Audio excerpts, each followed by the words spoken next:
अटक असलेला जो आरोपी आहे वाल्मिक कराड, आपण बघतोय की सध्या तो SITच्या ताब्यात आहे, पोलीस कोठडीत आहे आणि पोलीस कोठडीत यासाठी ठेवलेलं आहे की त्याचे लोकेशन्स तपासण्यात यावेत.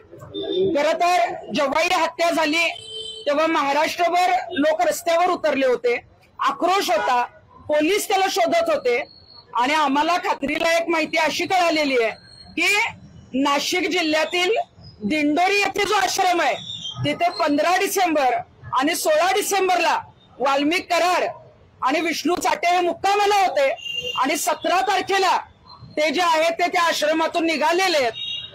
खरं तर नाशिक जिल्हा हा बीड नगर याच्या जवळ आहे, महाराष्ट्रात आहे. एवढा गोंधळ सुरू होता तरी सुद्धा पोलिसांना हे आरोपी कसे सापडले नाहीत.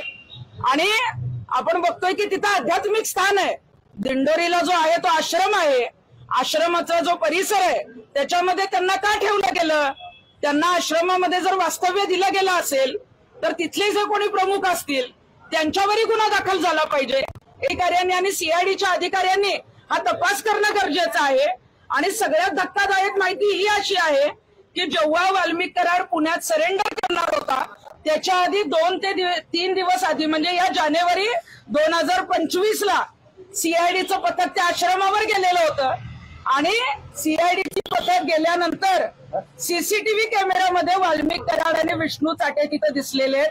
परंतु CIDच्या पथकाने हे पुढे का सांगितलं नाही किंवा ते दर्शनासाठी आले होते असं दाखवलं गेलं का हे प्रकरण दाबण्याचा प्रयत्न केला. याचा तपास जो आहे तो गृहमंत्र्यांनी केला पाहिजे.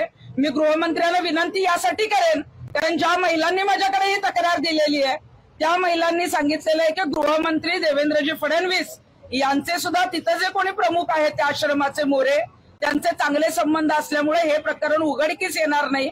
आणि या संदर्भामध्ये वाल्मिक कराड जो आहे, वाल्मिक कराडने मागच्या वर्षी देखील या आश्रमात जे काही चुकीचे प्रकार घडत होते या संदर्भात जानेवारी 2024ला त्यावेळेला शिंदे साहेब मुख्यमंत्री होते आणि तेव्हा सह्याद्री अतिथीगृहात जी आहे त्या संदर्भात बैठक लावलेली होती, मध्यस्थी केलेली होती. शिंदे साहेबांनी त्याच्यामध्ये जास्त लक्ष दिलं नाही परंतु त्यावेळेला सुद्धा वाल्मिक कराडने मध्यस्थी केली होती आणि मला वाटतं की तेच उपकार फेडण्यासाठी त्याला आश्रय दिला असेल. परंतु जिथं आश्रय दिला जातो त्यांच्यावरही गुन्हा दाखल होणं गरजेचं आहे.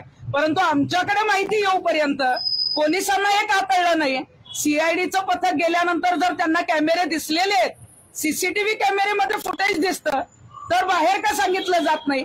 ते तपासात का घेतलं जात नाही? रस्त्यावर आक्रोश आहे, महाराष्ट्रात या प्रकरणाची मोठी चर्चा आहे. निर्गुणपणे हत्या केलेल्या आरोपीला अशा ठिकाणी ठेवणं हे पूर्णपणे चुकीचं आहे. ते आध्यात्मिक स्थान जरी असलं तरी त्यांना पाठीशी घालता कामा नये. कारण याच्या आधी आपण राम रहीमनी काय केलं हे बघितलेलं आहे, आसाराम बापूंकडे सुरुवातीला दुर्लक्ष केलं हेही बघितलेलं आहे. आणि ज्या महिलांनी आमच्याकडे तक्रार दिली त्यांनी जे दिंडोरीचे प्रमुख अण्णा मोरे ज्यांना गुरुमाऊली म्हटलं जातं त्यांच्या लैंगिक शोषणाच्या तक्रारी माझ्याकडे दिलेल्या आहेत. त्याचे आणखीन काही पुरावे आल्यानंतर त्या संदर्भामध्ये मी रीतसर पत्रकार परिषद घेणार.